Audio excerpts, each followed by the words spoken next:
have a mainframe build and deploy pipeline in Harness. What we're doing here is we're cloning and scanning a Cobol application, then we're building it, and then we're finally packaging and publishing and then deploying the application to a mainframe.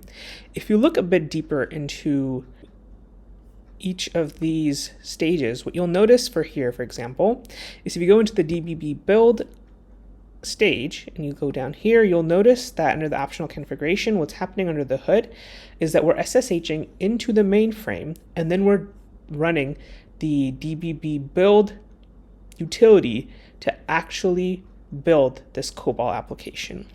So if you look into some of these stages, what you'll notice is there's a number of Cobol specific features that we already support. So for example, here we have the Mend scanner, which supports the ability to scan Cobol applications.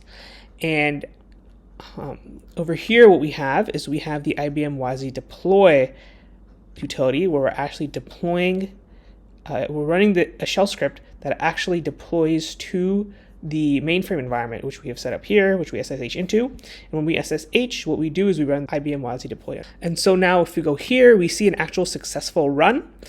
Let's dive a bit deeper. We'll see that the output of the Mend scanner is listed here, and you'll notice that there were no issues. It was able to scan the Cobol application and found 0 issues. Then what happened is it built the artifact. So you'll notice here is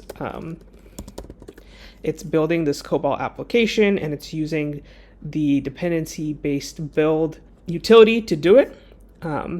Then we package and publish, and we publish to a registry. And finally here, what we do is we run the Wazi deploy command. Wazi deploy command to actually deploy the artifact to the mainframe.